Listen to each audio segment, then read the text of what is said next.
Okay, where do you want to start? Wrestling.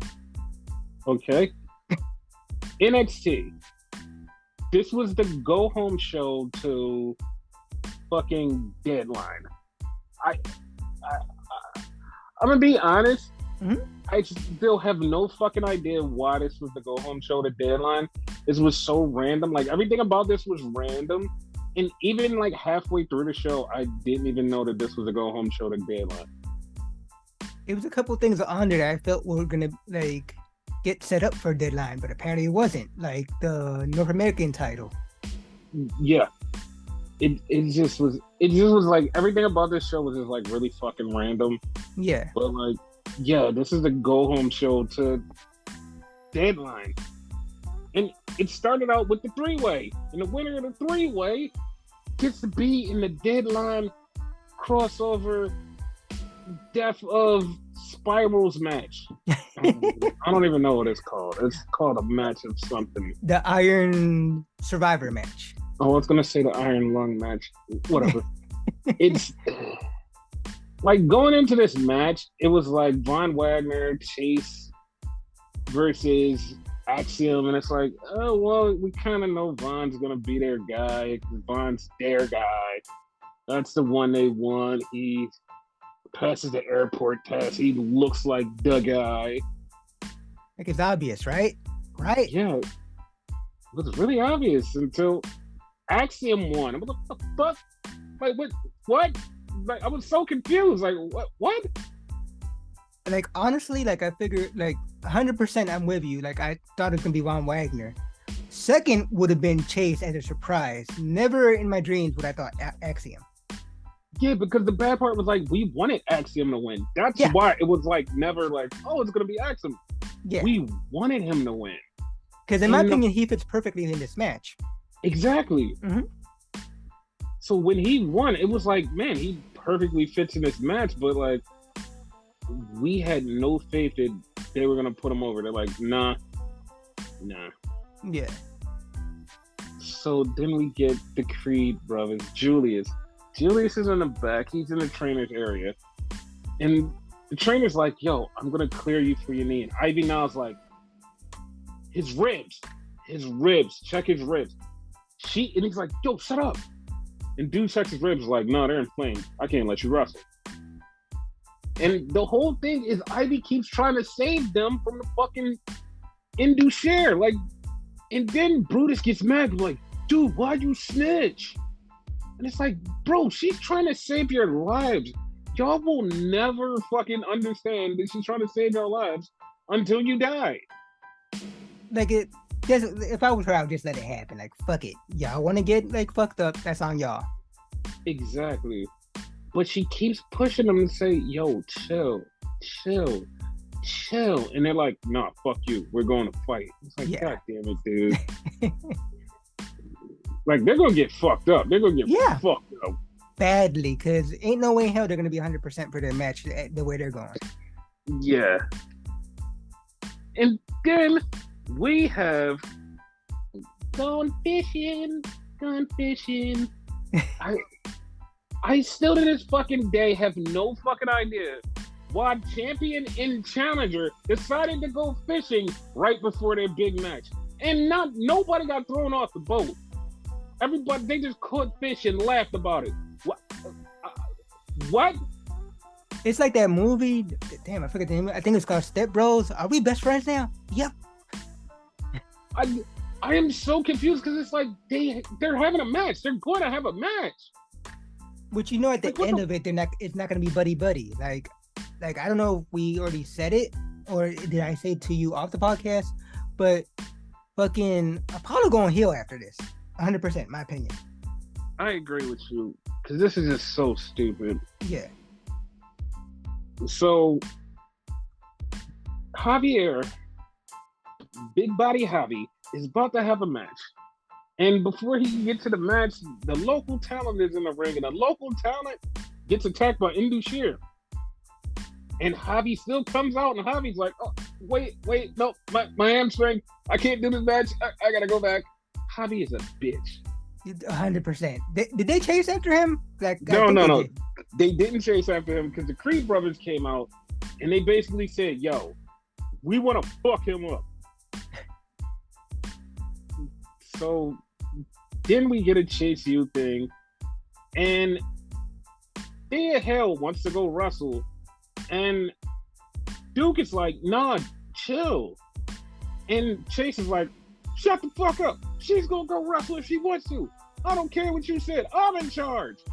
And it's like, all right, we're starting to see a little bit more of Chase being a heel. Mm-hmm. He's gonna be the bad guy, and everybody's like, "No, it's gonna be Duke." It's gonna be Chase. It's 100% gonna be Chase. It's quote unquote the twist, even though to us it's obvious. Yeah. You know, it's like super obvious to us, but everybody else is like, "No, it's gonna be Duke. Watch." The thing about it, like she was facing Isla Dawn or Isla Dawn, as we said in one podcast. Yes. And like Duke was like, no, you don't want to fuck with her. You don't want to fuck with her. And fucking Chase was like, "Fuck it, let her." Yeah. So we get Solo Rukia and I forgot the other girl's name. They're doing a TikTok, and in the background we have the BBC, and they're just like fucking with Broke Money. And it's like, oh, they're gonna have a match after that. I'm like, okay, this is a new thing where you do some TikTok thing over the weekend and it becomes a match on Tuesday. All right, whatever. They did not understand why that was a thing, but whatever. This is the second week they did it, so I'm like, all right, this is just their new thing. Yeah. So then we get the return of the Don. The Don, Tony D'Angelo. Thought you were gonna say Return of the Mac. Nah. It takes on Zion Quinn, and he beat Zion Quinn very easily. But we thought Zion Quinn was the guy, but Zion Quinn's not the guy. So then Tony says, "I'm the guy because I'm gonna take out Wesley." And then all of a sudden, Dijak is like, "Yo, I don't care." It's like, why did you show up and tell everybody you didn't care? You're coming to take out everybody. He's like, "I don't care." So then Wesley is like, "Yo, Tony, I'll fight you. Like, I don't care either." And it's like, okay, is that the match? Or like, what the fuck is happening here? Like, it was just so convoluted. I didn't know what was happening. Like, is Wesley going against fucking D'Angelo? Is he going against Dijak? Is it a three-way? Is there going to be a fucking number one contenders match? What the fuck? And then Two Stacks looked like he wanted to fight Dijak. And it was like, yep. I was confused. Would it turn into like a weird tag team match? Yeah. So then we get Charlie Dempsey. And Charlie Dempsey sees the guy. What is this guy's name? Fucking the security guard. Hank Walker. Hank Walker, and he's like, "Hank, you shouldn't be here. You should be a security. You can't wrestle." So Hank goes, "Well, challenge me to a match and I show you how good I can wrestle, pal." And it's like, okay, that was weird, but okay. Like, that's all I thought about was like, all right, that's the way you just say it. All right, whatever. Their match was okay. Wait, we're gonna get to it, but then we get a Scripps promo where Scripps is talking still about taking down NXT, but he's just scribbling stuff, and it's like, dude, we saw your costume. Nothing about you is mysterious and weird. Like, just stop scribbling. Like, you're not making this fun. Like, what the fuck are you doing? Like, it's so, like, I hate the gimmick now. I feel as which, and I told you this out the podcast, they should have given him Axiom's fucking like outfit or something similar to that. That looks way better. Like that, the Scripps outfit is trash. Yes. So we get Charlie Dempsey fucking up Hank Walker. Mm-hmm. And during the match, it was just very weird because, hey, is that Drew Gulak? It was Drew Gulak. Like, Drew Gulak came out to scout Charlie Dempsey, and that immediately made me go, I want them to wrestle, or I want them to become a stable. I don't care. I want more interaction between Drew and Charlie. I need that. What was the stable with Drew and... Catch Point. Thank you. They could be Catch Point 2.0 or something. I'm here for it. I'm totally here for it. I want that. Like, that's my thing. Then we have annoying ass Grayson Waller talking about his show coming up later. And his show's gonna be on later. And he's gonna interview all these people. And shut up, Mackenzie. You're just here because you're stupid. And it's like, bro, he's just annoying. And like, not annoying in the bad way, but like, not annoying in a good way either. Just annoying in an annoying way. That's a fucking... Like, I don't like Vic Joseph. Mm-hmm. This can make sense. But like, I felt that with that segment, Vic Joseph should have got up and slapped him in the fucking face. Oh, it's coming. It's coming. So, can we get the Pretty Deadly Christmas Carol? And it's one chair. And I'm literally, the first thing I go in my mind, I'm like, it's two of you and it's one chair. Why do you have one chair? Until one sat down in the other's lap. And I was like, oh, that's why it's one chair. Okay. Yeah. So then we get the reveal of who their next challenger is. Baby. It's the New Day. It shocked everybody. And the New Day are going to take on Pretty Deadly at Deadline. I'm kind of excited for that, to be honest with you. Okay. Yeah. Like, main event, you know, people, because they never had that either. They never had the NXT titles. Nope. So now it's just like they're going to take the NXT titles, maybe. Yeah. Maybe. I'll be fine with that.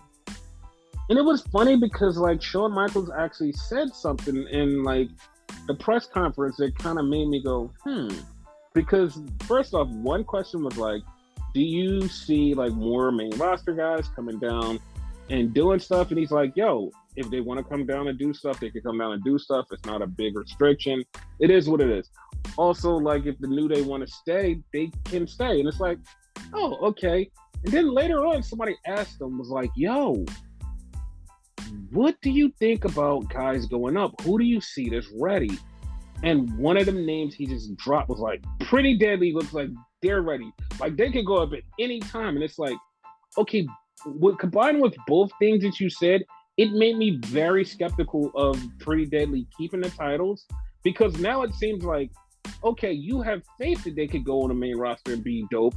And also you have faith that the New Day would stay. And it's like, oh, okay. Now I'm not just like, oh yeah, Pretty Deadly's definitely gonna win. It's like Pretty Deadly might not win. Yeah, both of those combined are like really fucking fishy and eye-opening. Yes. So then we get Javier, and Mackenzie is like, yo, why you turn into a bitch? Like she literally was like, ain't nothing wrong with you. Why you fake that injury? And then he holds his ribs. He's like, my ribs hurt. She was like, your leg was hurting. You're just a liar. And he's like, no, Mackenzie, because I'm cool. And so she's like, no, you're not. You're full of shit. And then Ike Manjiro comes by and she's like, yo. She's like, is he a loser? And he goes, he's a loser. So now he's going to have a fight with Jiro. And that's fucking hilarious. I'm here for it. Like they're in the same caliber, so. So we get Isla Dawn versus Thea Hale. And Isla and Thea are going at it. Once again, this is one of the things where like I keep saying Thea Hale needs to get a win. She just keeps dying. She loses and loses over and over. And this was so good because Isla beats her and she's doing her pose. And all of a sudden, like the little background flickers, and then smoke comes up, and she's like, she doesn't realize it until like minutes later. It was like, the fuck? There's no smoke in my shit. And all of a sudden, Alpha Fire just comes up on her. It's like, I got you. Like, oh shit. It threw me off for a split second too. Dude, because like I thought it was just part of her shit. I was like, oh, this is just her thing. And then like Alpha just showed up, was like, nah, I'm here. I was like, oh shit. So is it safe to say technically both their gimmicks are similar because they're both kind of sort of witches, kind of? A little bit, yes. A little bit, yes. Oh, okay. So During the attack, Isla tried to miss Alba Fire, but missed. Yes, I said miss twice because she missed, and she sprayed one of the referees. I was like, oh, okay. And now he's blind. Apparently, it caught me off guard because, like, when they came back from break, they was like, Isla Dawn sprayed the ref with miss. I don't know if he'll be able to see it. It's like, what? Like, what? He got released. What the fuck? So then it's a Lyra Valkyrie promo, and she's saying she's coming. She'll be there soon. Okay. I'm digging it. Yes. So we get the BBC versus Broke Money. And they're going at it. They're having this match. The match is okay.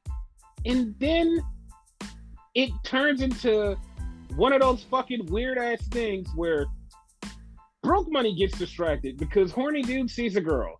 Hey, the girl is here. She has something. Haha. He's distracted. They start losing. And it's like, oh, they're going to lose. BBC gets distracted when Odyssey Jones gets beats up by Von Wagner. Wait, so now they're going to lose, which they did. And it's like, wait, both teams got distracted and lost? The fuck? So, it would have been better if it was a double count out or something, or double DQ. Yeah. So after the match, Broke Money, they actually shake BBC's hand and they like, hey guys, you guys cool too. I mean, we won, but you guys are also cool. And it's like, what? Like, what? That's how I felt too. Like, what? Like, what is this? I'm hating the whole everybody needs to be friends. Yeah, like somebody needs to turn heel. Like, for real. Like, the fuck? So then we get the Iron Survivor numbers of like how you win or whatever. And apparently the horny dude gets invited to go somewhere to meet with Kiana James's assistant. I swear to God, she's going to horny him into signing over the bar. Yeah. I'm telling you right now. I don't know about the legality to that, but it's going to happen. Yeah, she's going to horny him over to signing over the bar. So Kiana James, Fallon Henry, that's what it is. Fallon Henry, Wendy Chu, and Indy Hartwell. Why am I blanking on everybody's name right now? But they have the three-way, and it's like, okay, we saw a switch in the first one because we already thought Indy was going to win. We're like, no, it's going to be a switch because they switched in the first one. It has to happen here, right? Right. Wrong, because Indy gets the Wendy. Because no, she didn't pin Wendy, but she wins. I love that. So Indy winds up. After the match, she steps Mandy Rose, and like for some reason, I'm like, okay, so we don't need this if you just set up Indy and Mandy Rose. We don't need this match because you just set this match up. Like, there's no reason for this, right? Which basically that tells me Indy's not winning. It's a red herring. I hope it's a red herring because, like, it was too easily set up. It was like, no, this is perfect. Like, this is going to happen. I'm like, well, then there's no point in the Iron Survivor match. Yeah. But the funny part, though, is everybody except for Kiana James has had a match against Mandy and lost. So Kiana might win this shit. Or Indy. Indy never had a match against her. Yeah, true. I think she had one, but like... No, she didn't? Okay. Never. So that's a thing. So the ending of the show is basically a talk show segment with all of the five guys from the Iron Survivor thing with fake ass tweets. And then it breaks down into a brawl and it's like, oh, hi, that's how that's supposed to go. So Deadline is coming up this Saturday. Let's go down the lineup for Deadline. Yes, sir. NXT Tag Team Championships. Who do you think is going to win, Pretty Deadly or the New Day? With this new information you just gave me on the podcast, New Day. I am kind of torn between the New Day too. I'm like, I think they might win it. Yeah. So then we have the women's Iron Survivor, Zoe Starks, Cora Jade, Indy Hartwell, Roxanne, and Kiana James. Who do you have here? I'm gonna say, like, even though you're absolutely correct, Indy never got that. Indy or Kiana never got a match against, the champion. I'm gonna have to go with Roxanne because she got screwed out of her match. Yeah, I'm gonna go with Indy though. I'm sticking with Indy. Yeah. So then we have Alba Fire versus Isla Dawn. Who do you have there? I'm gonna go with Dawn because she just came in. Like, she's not gonna lose a big match like this as soon as she came in. You never know. Yeah, true. So then we have the male Iron Survivor match. Mello, Grayson Waller, Joe Gacy, Acclaim, and Grayson Waller. So you said Grayson Waller twice? I meant to say JD McDonough. But yeah. So who do you have? What do you have? For some odd reason, and I don't know why, logically I would not think this, but I'm gonna say Acclaim. I'm gonna go with Acclaim because also with new information that has already been talked about, Extend and Deliver, they are already planning to have Mello versus Braun Breaker. So here's the thing. That's in 4 months. Yeah. That's all the way at WrestleMania season. So Mello winning right here does not make any sense. If they're saving it for WrestleMania weekend, there's no reason for Mello to win it here. Basically. So I'm going with Acclaim or Grayson Waller because I don't think he's ever had a title shot. Grayson Waller, nah. To my knowledge, nah. I think the only title shot he's ever had was the North American title in that ladder match. Yeah, so it's one of them two. Yeah. Is my pick. And then we have the main event, which is Braun Breaker with his best friend, Apollo Crews. Who do you have winning this? Breaker wins, Apollo beats his ass after the match turns heel and hold the title just like his premonition. I 100% agree. So, that is the last NXT pay-per-view of the year. And also, that is the last NXT pay-per-view in the Performance Center. Oh. Yes. After that, all NXT pay-per-views will now be on the road, just like they used to be for takeovers. Okay. Will we go back to takeovers? Not yet, because the next big show is Vengeance. Okay. So I don't think it's coming anytime soon. It will happen. As far as anytime soon, I don't know. Okay. It's very sketchy. It's I do think that they're gonna do takeovers because if they already have penciled in Stand and Deliver and Vengeance as two pay-per-views that's outside of the show, it's okay, they're definitely penciled in, so they're going to be already there. After Stand and Deliver, I think they might change it to TakeOver. And the reason I think that is because the last time, right after Stand and Deliver, they was no, we're going to take it to 2.0. So I'm thinking all right, well, if they change stuff after the big pay-per-view, then there's a big chance they're going to change to takeovers after this. Hopefully. Yeah. So yeah, that's NXT. That was a show. Yep. So now we're gonna go to the nation's capital, and we're going to get really Ucey.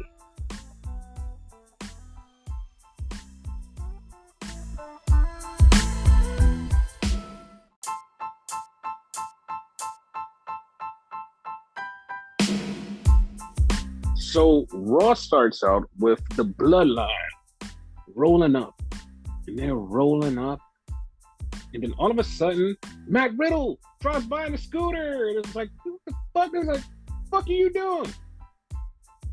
And then he's like, yeah, I'm gonna have a match tonight. I'm gonna beat y'all asses. Ha ha ha ha.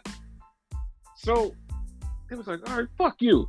And then Elias comes out the bus and says, why y'all making all this noise? And they're like, man, you should have stayed on the bus and beat the shit out of Elias. Like, oh, okay. They fucked him up. They did. So after they fuck him up, they go to the ring. And he's like, it ain't no tag team title match tonight, Uce. And then Riddle comes out and like, bro, I'm going to have a match tonight for the tag team titles. But, bro, I have somebody with me that you guys are not going to like. And they were like, who is it? Who is it? And it's KO. So it's KO and Bro. K-Bro. I like that. I like that. And K-Bro loses. But, man, I wish they didn't lose that bad because after that, the spirit of Umaga was unleashed on Matt Riddle. Boy, was it. Shit. Solo beat the living shit out of Matt Riddle. He hit the spike, and then he put the chair on Matt Riddle's neck and did butt bump right into the chair. Yeah, like I think they said he damaged his larynx or something. They always say that. They make that shit up. I know. I'm just here is the thing, right? Mm-hmm. Here's the thing that was really ironic about that. Mm-hmm. He did all of that Umaga stuff, and it's like, yay, he did the Umaga stuff. And literally, like the next day, they're like, yo, Umaga's other son is wrestling. What? Where? Why are they bored? Yeah, his other son is wrestling. Okay. Yeah, a new Uce just dropped. Just to let you know, Solo's not his son. He's Rikishi's son. Yes. But it was like, what the fuck? New Uce just dropped? So yeah, it's gonna get really Ucey now. Like, how many Uces can WWE actually have at this point? I don't know. He joined Reality Wrestling, which is like a straight pipeline to WWE. Mm-hmm. But here's the thing about it. The person who started the retweet about it was Jacob Fatu, who's in MLW right now and is officially a member of the Samoan team. And like, it's like, what the fuck? Like, what, like, are you coming too? Because he has Lance Anoa'i over there too. Yep. So that family's fucking huge. It's fucking huge, and it's getting bigger every minute. And it's just like, all right, they're just gonna take over WWE by the end of this thing. I forget his name, but the one part of that team, Ucey something. Is he related to them? No, he's not. He is not. So then we get the poker match. The poker match starts, and it's everybody in the business. You have the OC and everybody, and you got fucking Akira Tozawa, Shelton Benjamin, Dana Brooks, Tamina, Dominic Mysterio, Chad Gable, and you're like, the way you see it set up, you're like, oh, they're gonna set up matches tonight. And then Dexter Lumis comes in with a big ass bag and says, yo, here's all this money. I'm playing next. Fuck you. All right, fuck you then. Basically. Mind you, this is Johnny saying that because Dexter can't talk. Yes. So then we get Bayley because she's part of this three-way that's about to happen. And Bayley's out there talking, and then the man of the people comes out. The MILF shows up, and she's out there in the middle of the ring. I mean, out there with the fans, not in the ring. She's out there with the fans while Bayley's in the ring. And they have a stare down, and they basically start talking to set up the match that we've all been craving for so long. We have to have Becky versus Bayley. We have to have Becky versus Bayley. So Becky goes to leave, and Rhea starts to come out, and they literally get face to face, and it's like everybody collectively nuts because it's like, this is what we want to see also. and they get face to face. And it's funny because like they get face to face, and it's one of these things where it's like something is like perfectly shot. They have this face to face where they're like standing face to face, and it's perfectly shot, and it's like, hold up, this isn't a versus screen, but it looks like this is a versus screen. I was just about to say that they could like use that as a versus screen. Yes, and it was like so perfectly shot, and it's like, this is a versus screen. This is gonna be a versus screen. And the funny part is like they were on one side. It was like Rhea and Becky was on the one side. And it's like, all right, if Becky was a face and Rhea was a heel. And then they switched to the other side, like in case they changed, like during the process to get to this. And it's like, dog, like no matter what happens, they have the perfect shot for this. Like it is so sexy. It's like, we have to have this match. Like both matches have to happen. Becky versus Bayley and Becky versus Rhea. They have to happen. Like I need this. I need this. Like I don't think it's a matter of if these matches are gonna happen, it's a matter of when. Yes. So then we get the three-way. Asuka versus Rhea versus Bayley. And the winner will fight the winner of a three-way later next week. So they're going, and this match is good, and it just keeps getting better over time. And it looks like Rhea is about to win. Rhea fucks herself up, and Bayley just comes in and scoops the win and takes out Asuka.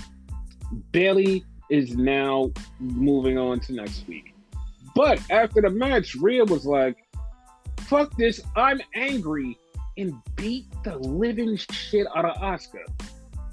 So that was like a thing. You're like, all right, cool. She beat the shit out of her, like, because Rhea needs to look strong because Rhea is probably going to either win the Rumble or, like last week when I said, well, I didn't say it last week. It was this week. It was actually this week when Rhea was walking, like she walked like in the back. She walked by a women's Money in the Bank briefcase. Mm-hmm. It was like pointed really, out on Twitter. Yeah, it was really random. It was like, what the fuck? Why was that there? So it's like now you have two options for Rhea. Like either she's gonna win Money in the Bank or she's gonna win Royal Rumble. Yeah. So like, yeah, she's like something is gonna happen with Rhea. But yeah, as far as Asuka goes, Asuka started tweeting a bunch of stuff like, I don't need my respect. I just want to fight. And like, she just kept saying all this stuff. And she started tweeting pictures of Kana. And it's like, that seems, like, is she going back to Kana? Like, what's happening here? I think she's keeping the Asuka name. It just this is gonna be like a darker version of her, which we all know is gonna be Kana. So okay, I have a theory about that, but I'll talk about that later. Okay. But she looks like she's gonna be doing something. Yeah. So then we had Michael Hayes Jr. come down to the ring, and Bob Lashley comes down because they're having a match next week, and they start fighting, and they just like it's like a pull apart, another pull apart. And then, like, all of a sudden, Bob goes for a spear. But if you watch this slowly, fucking Seth Rollins grabs Petey Williams, as we know him, and throws him into Bobby Lashley's spear so he doesn't get speared. Smart man. Very smart. So then we get Theory, who's actually mad about something that he doesn't even know why he's mad about. But he really wants to be mad because people doubted him and talked shit about him. But y'all mad for nothing because I'm Austin Theory. And then Ali shows up and says, hey, I can beat your ass. So Theory says, listen, we're going to have a match for the U.S. title. But if you lose, you never challenge again. Got that? And Ali was like, yeah, I'm fine with that because I'm not going to lose. Oh, okay. Sure. Yeah, but like, I'm not gonna lie, like, it's very questionable when we get to that.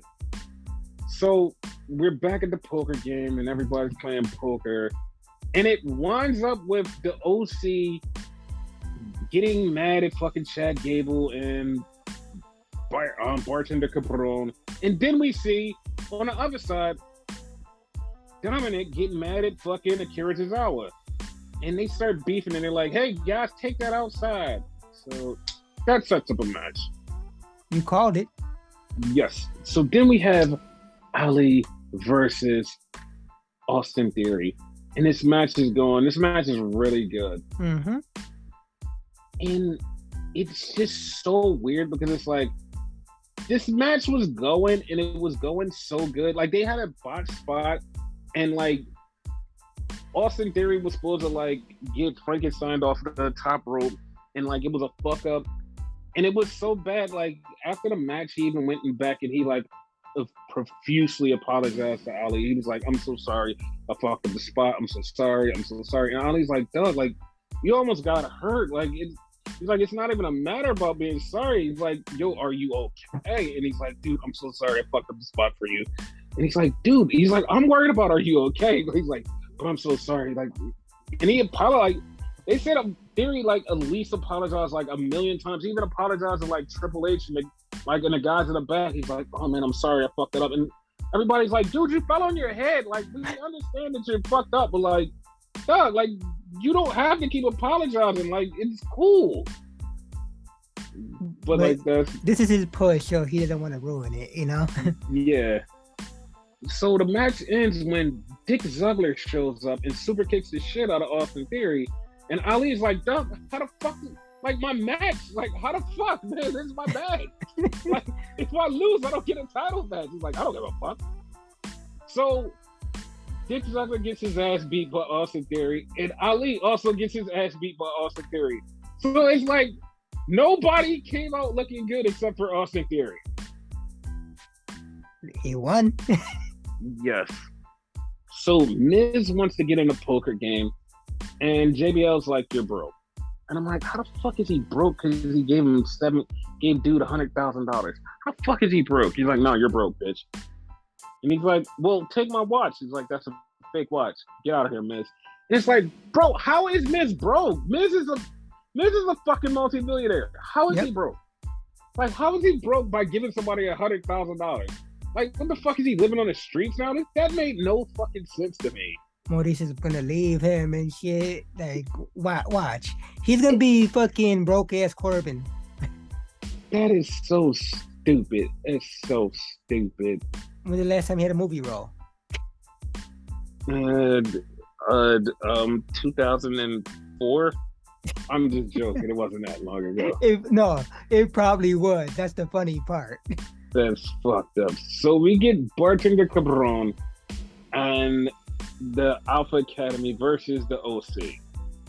They're having this match, and OC winds up winning, and it's like, I wasn't really into this match. It wasn't like, oh, this match makes me want to see it because of gambling and stuff. Yay! It's like, whatever. Gambling's bad. It is, but this match was also like not entertaining, but whatever. So it led to Nowheresville in this match, and it was like, oh, okay, well, yeah. So then we see Alexa getting warmed up, and Alexa has Lily, and also, oh my God, it's Bray Wyatt. Bray Wyatt picture behind her. So it's like, okay, Dark Lexi is coming. I was like, oh, okay. So then we get a Candace promo, and Candace is getting interviewed, and they're like, listen, last week, like, I took on Dakota. Next week, I'm going to take on EO. I'm going to get my revenge on Damage Control. I promise you. But in the background, if nobody's paying attention, Nikki Cross is targeting Candice LeRae. For once, I noticed that. Yes. And I never noticed that shit. Dexter and Johnny come up, and they show the money to Candice, and Candice almost cursed. This is the thing with Candice. Candice, in NXT this happened, and in here this happened. Candice is an almost cursor. She said, like, what the fuck or something like that, right? Yes. She's an almost cursor. So then we get Dominic versus Akira Tozawa, who's really way better for some reason, because he went back to blonde. He's way better. It's on the hair. Yeah. In Judgment Day, beats the shit out of Tozawa, But the Street Profits show up to run off Judgment Day. So now I think the Street Profits are now going to be beefing with Judgment Day. Yeah, that's kind of weird, but whatever. It's weird, but also it means Judgment Day won't be fighting a goddamn OC for the gazillionth time. True. Like they're moving, like everybody's moving on. So then we get Adam Pearce, and he's talking to Bob Lashley. He's like, listen, that was fucked up what you did to Pete Williams. But I'm not going to yell at you because you got a title match next week, but don't do it again. It's like, what the fuck? Like, the fuck? Like, I'm looking like, the fuck? Like, that's all you can say? It's like, don't do it again. Like, no other reprimanding? Like, nothing. What the fuck? He sucks as a boss. Yes, he does. So, then we get to the main event. It's Nikki Cross versus Alexa Bliss versus the MILF Becky Lynch. And the winner will face Bayley next week and become number one contender for Bianca's title. Here's the thing, right? Mm-hmm. I said this weeks ago on the podcast. I'm like, yeah, it's going to be Alexa versus Bianca at Royal Rumble. So Alexa wins with the help of Damage Control. Damage Control beats the shit out of Becky. And it's like, okay, if you don't know what's happening because of wrestling steps, you will be lost. Because when Damage Control beat the shit out of Becky, you're like, okay, Becky and Bayley are going to have their match because Becky is going to screw Bayley next week, and that's how Alexa wins. Got it. Yep. But yeah, it's like so simple. It's wrestling paint by numbers. Like, it's like, yeah, and the bad part is like, nothing about this is sad, unsettling, or angering because it's like, we get a brand new match, Alexa versus Bianca for the world title. Boom. We get Becky versus Bayley, which is a non-title feud, which people have been asking for. Women's matches, non-title feuds. Like, it's gonna be perfect. Like, we're getting everything we want in this whole entire thing. So it's fucking hilarious. Like, I don't remember last female feud without the title involved. Yeah, and the funny part is like it's a bunch of them being set up. It's Candice and Nikki. Mm-hmm. We got Becky and Bianca. Mm-hmm. It's like all of this stuff is just like falling into place. It's like, yeah, this is like this new regime is like actually doing some good stuff. So I'm like, I'm not angry. Not angry at all. I'm pleased. Yes. So then we get to the next show, which I have a lot to talk about with this. So yeah, so let's get into AEW.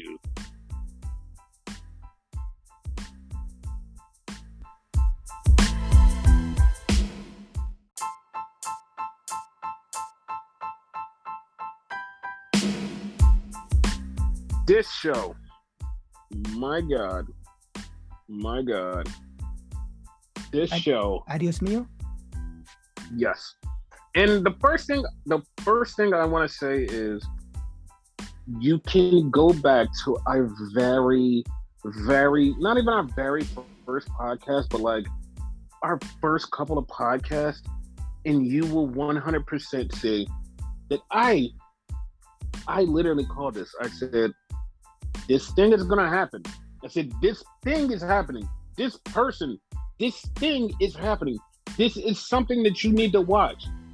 And I remember one of our first listeners said, you're wrong. That's wrong. Everything about that is wrong. Well, the bitch now. Yeah. So we started off with the Battle Royal for the ring. And the funniest part about this Battle Royal was Renegade says, dude, I don't think Scripps is going to win this. And I was like, what do you mean? It's like, yeah, I don't think Scripps is going to win this. I was like, dude, Scripps is on the other show. He's like, no, he's right. What the fuck? Yeah, fucking Serpentico was out there. I was like, oh, shit. They have like similar colors on. They have similar everything. It was fucking crazy. So this match is going on, and like some things in this match, like one thing in this match, I I lost it in this match because fucking Jungle Boy was in this match. He gets thrown out, and he gets fucking chokeslammed on the back of his neck by fucking Big Morrissey. What the fuck? It's Morrissey. It's Morrissey. That's all I'm gonna say. That shit did not look okay. Not at all.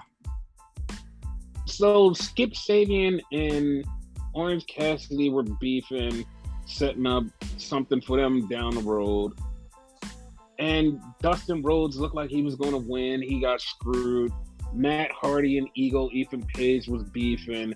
We had Dalton Castle and Big Brian Cage fighting each other. That was kind of to set up the six-man title match for Ring of Honor, which, like, if nobody paid attention, nobody gave a fuck, but we'll get to that later.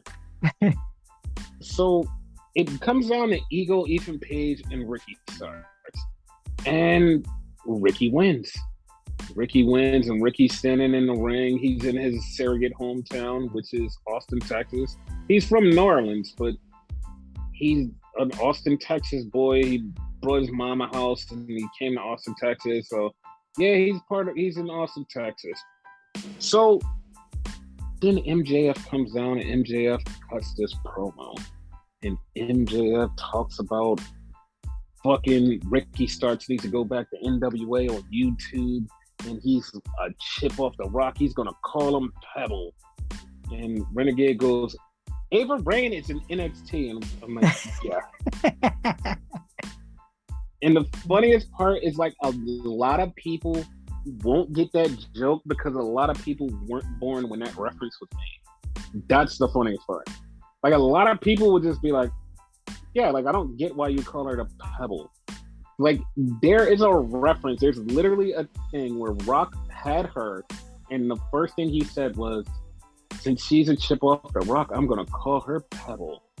Yep. And, like, that is a thing. Like, we remember that because it happened, and we're like, oh, that was a thing.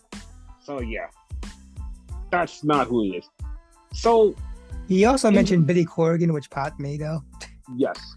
He's cutting this fucking hell of a promo. He's getting deep into this guy. So, Ricky grabs the mic. And Ricky just goes the fuck off on him. And, like, everybody that never heard Ricky cut Ricky Starks promo, yes, Ricky Starks is like a young Rock. And, like, this is one of the times where everybody saw it. Like, people had saw flashes of it, like, months ago when he was in, like, when he had did something to AEW. And I'm like, yes, we've been told you. Like, even said this on the podcast. Like, we told you this. He's a young Rock. He's just getting into his spot. Like, he's going to be that. And he ripped into MJF. Like, he talked about MJF brown nosing, how he left the fans high and dry, how he's a piece of shit. He went in on fucking MJF.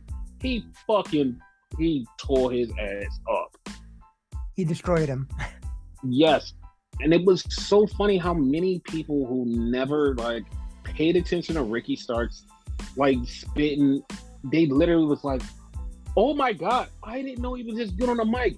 And, like, he gained so many new people, and it's like, and I'm just sitting there like, yeah, no, I fucking told you that. I fucking told you that. Like, this is not new to us. No, but, like, I seen it too back when you said it. But this one, he shined more than ever in this promo, in my opinion. Yes, because this was the one where he went full on Ricky Starks in, like, Super Saiyan mode. He just lost it.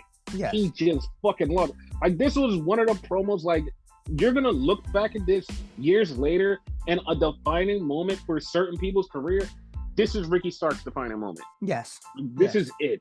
Like, this is it. Like, he talks his ass off, and this is it. This is the moment where everybody stood up and was like, I care about this match.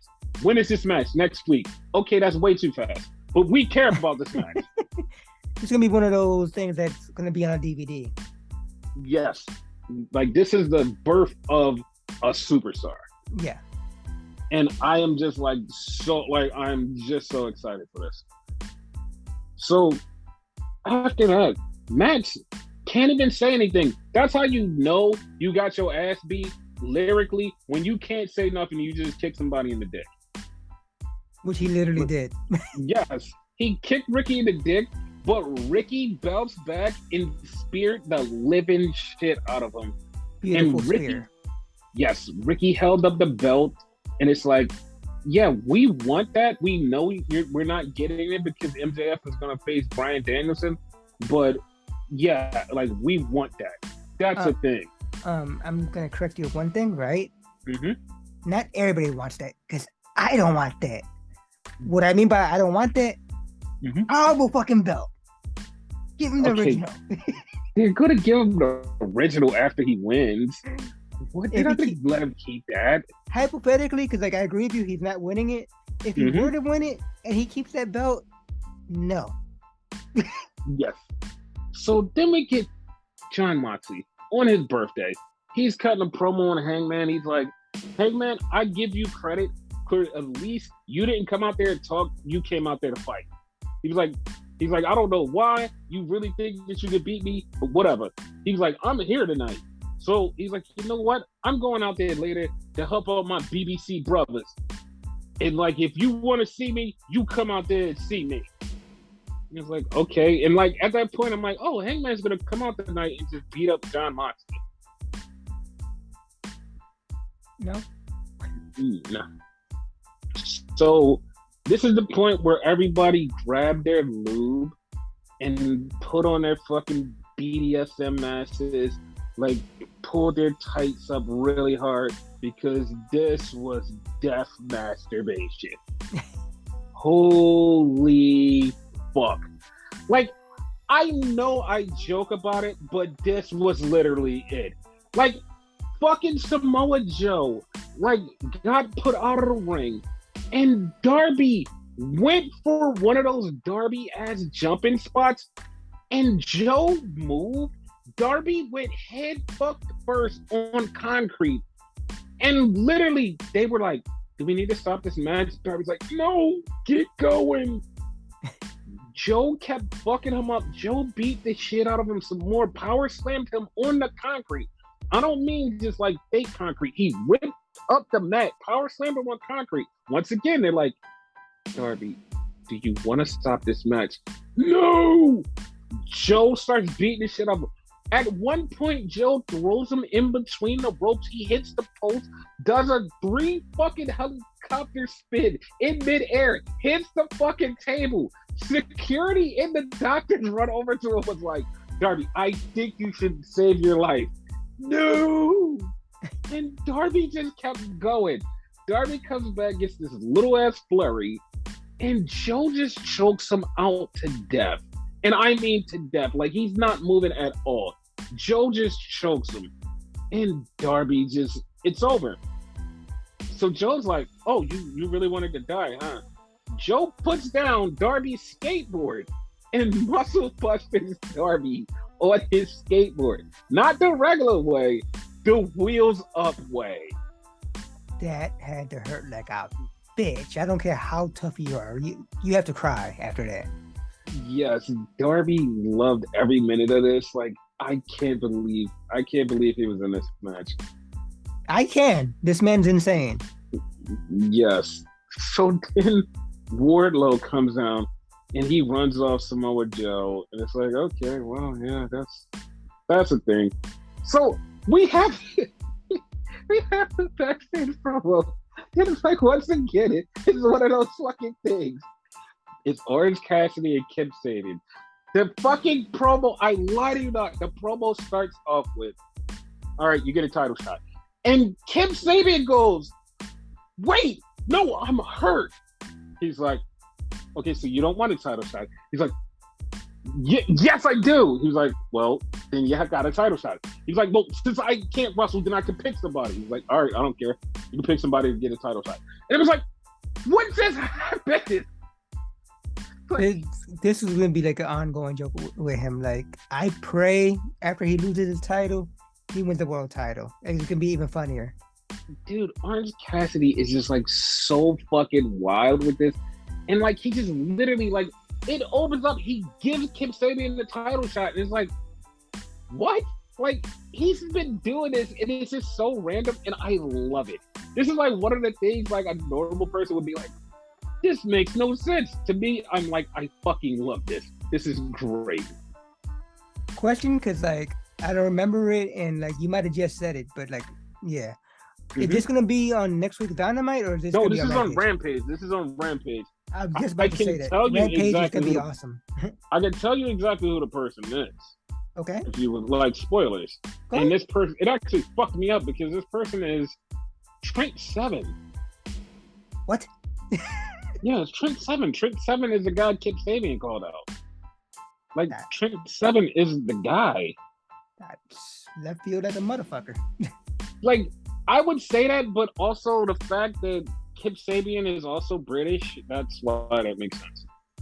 No, yeah, but like, I didn't know they knew each other. I guess all British people know each other for some reason. So then we get BBC versus the Jericho Jerk-Off Society. And I agree with Moxley on one thing, that after Final Battle, we never see BBC versus Jericho Jerk-Off Society ever again. Please no more. Like, this is just so insane. Like, they've been battling for like 2 years. Please stop. Actually, one more match, right? After that, team versus team. After that, the losing team disbands.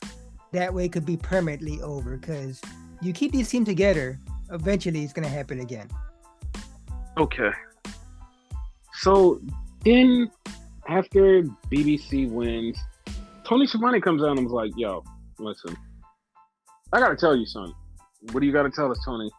Listen, Regal taped something for you a few weeks back. He's like, what? What do you mean he taped something for us a few weeks back? Yeah, he taped something for you a few weeks back. So Regal cuts this promo. I swear to God, like, somebody likened it to Steve on Blue's Clues leaving.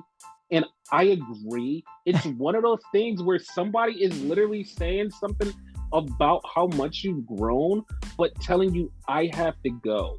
It's like your dead dad telling you how much they love you and respect the way that you've grown after they die. And it's like, bro, it's like, what the fuck? Like, I felt that because I'm like, what the fuck? Like, this is like, you're leaving, but you didn't have to do this.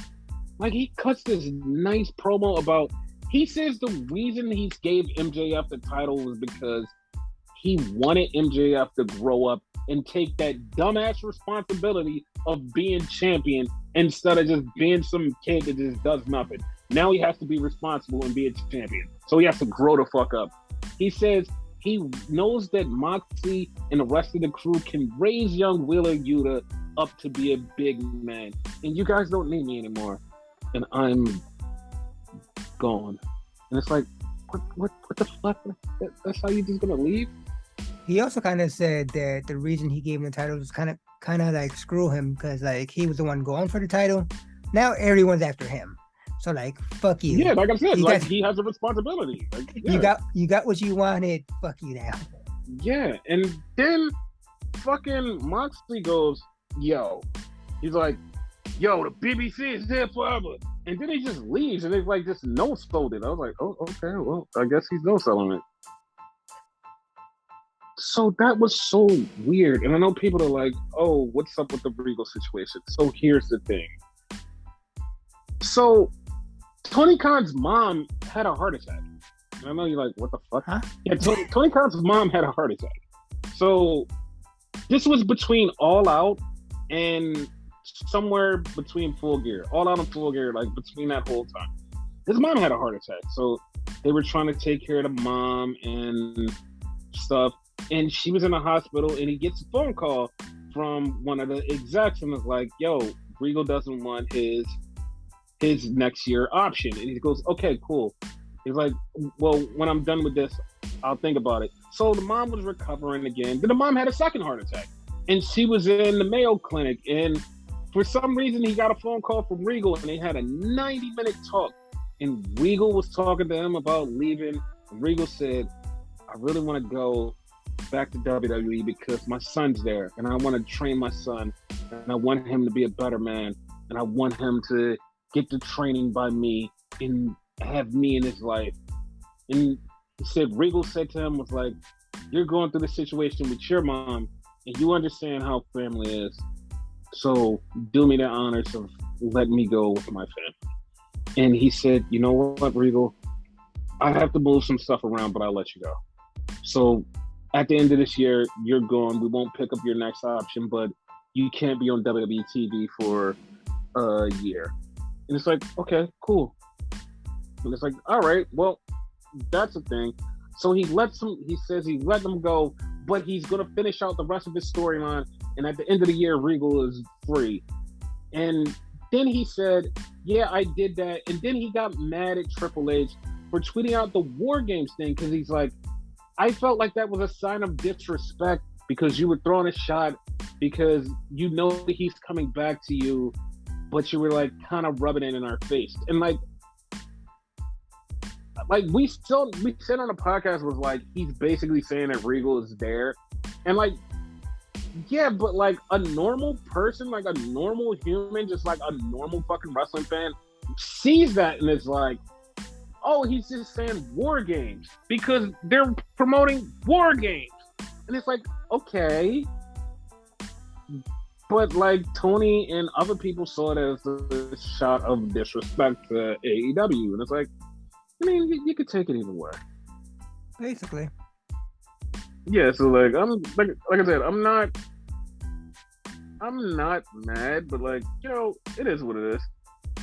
But yeah, Regal is gone from AEW. It's official. It's gone. So like this is like his swan song, right? Like yes, officially done. Yes. Okay. Yes, he is gone. Yeah. Cool. So yeah, so like that is a thing. So then we have like Malachi Black in the House of Black, and they're just saying stuff, and it's like, okay, I don't know what they're saying. Like they didn't say anything. They said a whole lot of nothing. Yeah. I don't know. Yeah. I don't know. I couldn't tell you. Yeah. Like they was like talking about like judge, jury, executioner, or some shit. Mm-hmm. Yeah.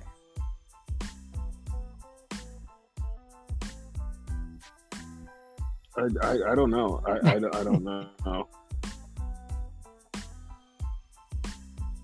Yeah. So then we moved on to like other stuff, and it was like, okay, like, all right. Then we get Jamie Hayter. She has a sit-down interview, and she's talking about the title, and she says, you know what? There's a match on Friday Night Rampage, and whoever wins that match, I'll take them on as a challenger. It's like, damn, she's a fighting champion. Like, okay, all right, Jamie. Like, yeah. I appreciate that. Yeah, it is. And you know what's really funny? And like, I don't know why. There was a lot of people that heard Jamie's voice and was like, I didn't know she was British. Like, the fuck? Like, where were you? Like, it was a lot of people that said that was like, I didn't know she was British. It escapes me sometimes, though. Like sometimes he doesn't have the accent. If you listen closely to her speak, like a lot. It did, but she has one of those accents that I'm not telling her myself. I'm gonna move on. So we have Jade Cargill and the Baddies versus Kira Hogan, Sky Blue, and Madison Rayne. The Worsies. Okay, I hate you. So Jade gets the win, and everything is over. But like, I don't know how many people have been paying attention to this Kira Hogan thing. I mean, not Kira Hogan thing, but Red Velvet thing. Red Velvet looks like she's pissed at Jade. Like every time something happens, she looks like she's pissed at Jade. And I'm like, what the fuck is happening? Yeah, so she's gonna turn on her too. So. Yes. So then we get a Saraya promo. And we get a Saraya promo and Britt Baker interrupts her. And she says, January something, we're gonna be fighting at one of these places. And you know what? Me and you again. And Paige was like, not Paige, Saraya was like, okay. And she's like, no, but it's gonna be a tag team match. Jamie Hayter's usually with me, but she's not with me right now. But she's gonna be with me. So it's gonna be me and her versus you in a mystery partner. Actually, her exact word was even funnier than what you said. Like, she's always with me. She's not with me right now, but she's always with me. And so Saraya goes, oh, I need a partner. Tony, you want to do? And Britt just grabbed Tony and was like, not Tony. Come with me. It's like, how interesting would that be with Tony Schiavone in that match? It would be very interesting. So that immediately started speculation on who could be Saraya's partner. Ooh. So the who indeed, because it went to a very, very interesting name. And it was like, And the funny part was like, it was random people that like went to this name, because this is like the second time this name has been mentioned. And it's like, oh, it's this person. And it was like, why would this person show up on a random Dynamite? And it's like, like, and it was weird. It was weird. So I was like, oh, okay, well, that's the thing. So that person in particular, like, I have so much to say about that situation and everything surrounding that situation and that person, because I'm trying to come to a grips with something like somebody tweeted out something. Like, I'm gonna go on a rant. So, like, if you want to skip this, you skip a cave like 10-15 minutes, I'll be done. But no matter what.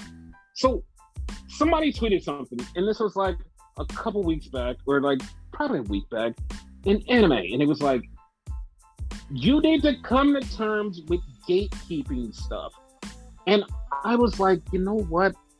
I feel that maybe I need to come to terms with gatekeeping stuff, because sometimes I gatekeep too much stuff. I'm like, yo, I don't think you guys should like this because I've been here from the beginning. And it's like, no, people can come in and enjoy stuff and do stuff. And then, like, I watched the interview with a disgraced artist, a very disgraced artist. And I watched this person fall from grace, and I'm like, oh, this is very bad. Like, this is very, very bad. And you know how people separate the art from the artist, and that's a thing. But there are also people who just follow the artist and not even contrived in liking the art. Not so much the art forms around. They are just obsessed with the artist. And that brings me to my gatekeeping thing. It's like, I may be gatekeeping, but I don't want people around that are just obsessed with the artist instead of the art. And that actually bothers me. And I know you people don't bother just turn on me heavily, and I don't care.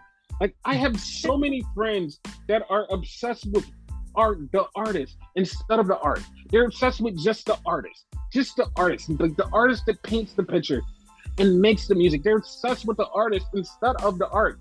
And when the art is being drawn all around them by different artists, they go, it's not even art. What is that? I'll never watch that. That's a beautiful painting, but I'll never watch that painting. Oh, God.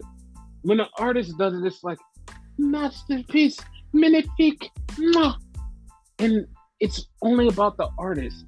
And when the artist is drawn, it's like, art is being made. And it's like, no, art is always being made. You just subjectively like to call it art when the artist is making it. because you are obsessed with the artist, and it's becoming a thing. And these people, I know these people. These people are my friends. I talk to these people a lot. Like I DM these. These are my friends, but they're obsessed with the artist, and I don't. And to me, I know this is gatekeeping, but also this is me being a realist. Like, if you don't like the art being painted by other artists, you can't just be obsessed with one artist. And that brings me to the artist. The artist formerly known as Sasha Banks, or currently known as Sasha Banks, or Mercedes Renato. Okay. The artist who's everybody's obsessed with. So it was put out there today that she's going to be at Wrestle Kingdom. I feel like, first off, I feel like this is a complete missed opportunity by all parties involved. I feel like this was a complete opportunity because I watched the match that Kairi Sane or Kairi Hojo won the IWGP Women's title, and then Tom Nakano came out and said, "Yo, I want to challenge for the title." I literally, in my mind, was sitting there waiting for Mercedes to show up and say, "Yo, me and you, Wrestle Kingdom, Tokyo Dome." I was waiting for that. I was sitting there waiting for that because I knew that was a possibility to happen. And it didn't happen. So now with her going to Wrestle Kingdom, and I put in air quotes because it said, she's going to be at Wrestle Kingdom. Now, no one knows if this means she's going to actually make an appearance on screen or she's just going to watch Wrestle Kingdom. I don't know. I think she's just going to watch it. I mean, she might be going to challenge Kairi after her match against Tom Nakano. Like, I wouldn't be surprised. But like I said, there's a lot of people who are just going to watch the artist. And like somebody was like, I never watched this show, but I'm only watching for her. And I'm like, part of me is like, ooh, that makes sense because like we could get more fans to watch New Japan and Stardom. Yes, come on, watch. But a lot of people are only here for the artist. And I am not okay with that. I'm sorry. No, I agree with you. And that artist is one of the rumored people to be teaming up with Paige or Saraya. So, like, to me, I have no idea where any of this lands because she said, January, I'll be able to wrestle somewhere. Fine. Have no idea where she's going to land. So, everything is up in the air. Like, WWE side says nothing. AEW side is saying, yo, we would love for her to like be over here and be an anchor in the women's division. And it's like, I mean, it's words. I'll just go with that. And I don't think that she should, like, if she does anything, like, I would prefer her to do Stardom. Stardom, great. Yes. AEW, WWE, I mean, it's WWE, so it is what it is. Like, I don't know where she's gonna wind up. Not even gonna complain. Whatever happens. But I'm literally going to like. I'm not very happy with the crew. I haven't been happy with the crew in a long time, and I'm not happy with the crew now. And I'm not happy with the crew. So, back to Rampage. We have the main event, which was a fucking excellent main event. It was the Acclaim versus FTR. Great match. And during the match, we saw that fucking Lethal Jarrett was there, and it was like, they want a shot at the tag titles. Are they actually called Lethal Jarrett, or did you just say that? I just said that. So, fucking FTR loses to the Acclaim in a fucking flash pin. The Acclaim get the win. And I was like, what the fuck? Didn't see that coming. Acclaim? What the fuck? Yeah, clean. And then they get challenged by the Ass Boys. No, the Ass Boys don't challenge them. The Ass Boys literally say, yo, at Final Battle, the Briscoes want to fight y'all in the double dog collar match. What the fuck just happened? What do y'all gotta do with it? Exactly. So, double dog collar match at Final Battle, Briscoes versus FTR. Who do you think is going to win? FTR. I'm thinking that too, but like, it's a chance that the Briscoes could win because there could be a TV deal after this. Okay. So who do you think will win between Dalton Castle and the Boys and the Embassy? Embassy. Who do you think is going to win between Swerve and Your Glory versus Shane Taylor Promotions? Shane Taylor Promotions. I think Swerve is going to turn on Keith. I hope so. Samoa Joe, Juice Robinson. Who you got? Joe is going to kill him. Yeah, I think so. Mercedes versus Athena. Who do you have? Mercedes. That's what I have too. Garcia versus Yuta. Who you got? Yuta. Yeah. And Claudio versus Jericho. If Claudio loses, he becomes part of the Jerk-Off Society. Who do you think he's going to win? Jericho, just to laugh. Just to laugh. Because it's going to be fucking funny. Yeah, I think that's going to happen too. So, that's the end of the show. Any last words? No. Enjoy the pay-per-views, because there's 2 of them. Yes, and we will be recording after the pay-per-views. Yay.